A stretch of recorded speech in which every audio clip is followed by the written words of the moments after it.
Hello guys! Today magluluto tayo ng sinigang na bangus sa bayabas. Meron tayo ditong gabi, radish, okra, sibuyas, kamatis, bayabas at saka kangkong.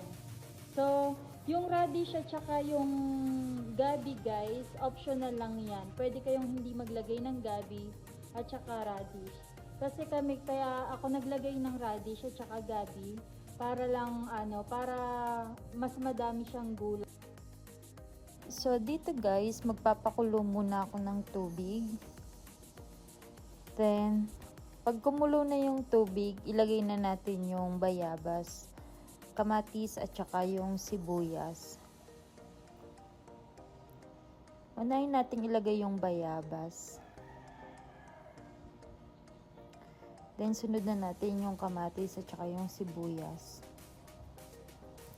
Hayaan lang muna natin siyang kumulo hanggang sa lumambot yung bayabas at saka yung kamatis.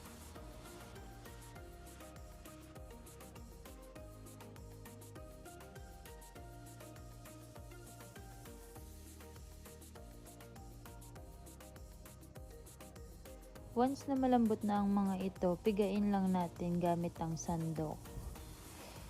Pigain lang natin lahat para lumabas na yung katas ng bayabas. By the way, yung ginamit kong bayabas dito guys, matamis. Yung nilagay ko ding kamatis dyan ay optional lang din guys. Nasa inyo kung gusto nyong lagyan o hindi. Kapag ganito na yung itsura niya, pwede na nating ilagay yung gabi. Isabay na natin yung labanos at saka yung siling green. Naglagay lang ako ng 3 peraso dito ng siling pansigang.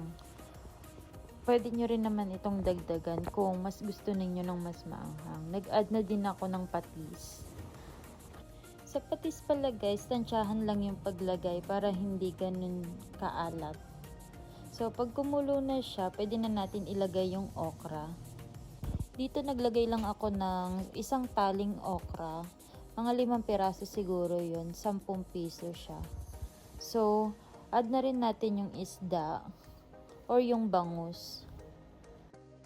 Hayaan lang muna natin kumulo hanggang sa maluto yung isda. Dito nag-add na din ako ng pampalasa para maging malinamnam yung sinigang natin. So, nag-add na din ako ng paminta.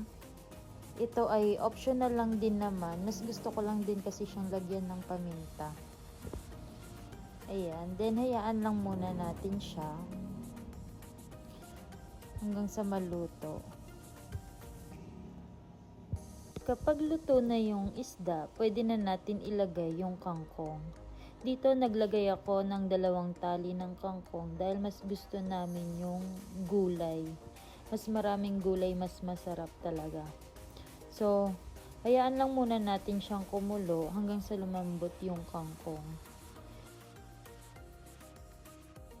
Once na malambot na ang kangkong, pwede na nating patayin ang apoy. So, ayan guys, luto na ang ating sinigang na bangus sa bayabas. Ang bango niya, oh. Sobrang bango niya.